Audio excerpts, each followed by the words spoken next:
എല്ലാവർക്കും എൻ്റെ ഒരു പുതിയ വ്ലോഗിലേക്ക് സ്വാഗതം. നിങ്ങളെല്ലാവരും സേഫായിട്ടിരിക്കുന്നുവെന്ന് പ്രതീക്ഷിക്കുകയാണ് ഞാൻ. അപ്പം നമ്മളിന്നിവിടെ തയ്യാറാക്കാൻ പോകുന്നത് പുതിന ഇല കൊണ്ടൊരു അടിപൊളി ചട്നിയാണ്. ഇത് നമുക്ക് ചപ്പാത്തിയുടെ ഒപ്പമോ അല്ലെങ്കിൽ നമ്മുടെ ലിച്ചഡ് പാപ്പടം ഉണ്ടല്ലോ അതിൻ്റെ ഒപ്പമോ കഴിക്കാവുന്നതാണ്.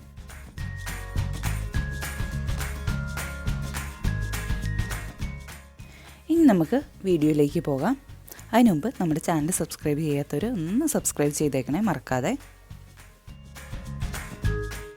ഞാനിവിടെ ഒരു കെട്ട് പുതിന ഇലയാണ് എടുത്തേക്കുന്നത്. അതിൻ്റെ തണ്ടൊക്കെ കളഞ്ഞ് ഇല മാത്രം എടുത്ത് കഴുകി വൃത്തിയാക്കി വെള്ളമൊക്കെ കളഞ്ഞ് വെച്ചിട്ടുണ്ട്. അതിനോടൊപ്പം തന്നെ ഞാൻ കുറച്ച് മല്ലിയിലയും കൂടി എടുത്തിട്ടുണ്ട്. നിങ്ങൾക്ക് വേണമെങ്കിൽ ഹാഫ് പുതിന ഇലയും അതേ അളവിൽ തന്നെ മല്ലിയിലയും ചേർത്ത് അരയ്ക്കാവുന്നതാണ്. ഞാനിവിടെ 3 പച്ചമുളകാണ് എരിവിന് വേണ്ടി എടുത്തേക്കുന്നത്. ഇതെല്ലാം കൂടെ നമുക്കൊരു മിക്സിയുടെ ജാറിലേക്ക് ഇട്ടിട്ട് നന്നായിട്ട് അരച്ചെടുക്കാവുന്നതാണ്. ഞാനിവിടെ വെള്ളമൊന്നും ചേർക്കാണ്ട് തന്നെയാണ് അരച്ചെടുക്കുന്നത്. കാരണം നമ്മുടെ ഇലയിൽ നിന്നൊക്കെയുള്ള വെള്ളം അങ്ങോട്ട് ഇറങ്ങും. അപ്പോൾ നിങ്ങൾക്ക് വേണമെങ്കിൽ ഒരു 1/4 ഗ്ലാസ് വെള്ളം വേണമെങ്കിൽ ഇതിലേക്ക് ഒഴിച്ചു കൊടുക്കാവുന്നതാണ്.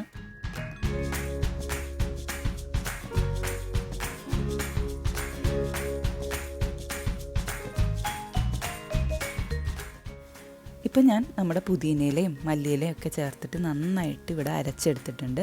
ഇനി നമുക്കിതിലേക്ക് ആവശ്യത്തിന് ഉപ്പ് ചേർത്ത് കൊടുക്കാം. എന്നിട്ട് നമുക്കിത് നന്നായിട്ട് മിക്സ് ചെയ്ത് കൊടുക്കാം.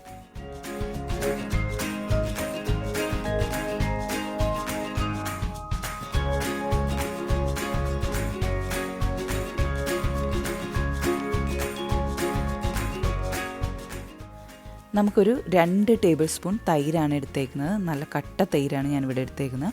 അതിലേക്ക് 1 ടേബിൾ സ്പൂൺ നമ്മൾ നേരത്തെ റെഡിയാക്കി വെച്ചിരുന്ന പുതിന ഇല മിക്സ് ഉണ്ടല്ലോ അതും കൂടെ ചേർത്ത് നമുക്ക് നന്നായിട്ട് മിക്സ് ചെയ്യാം.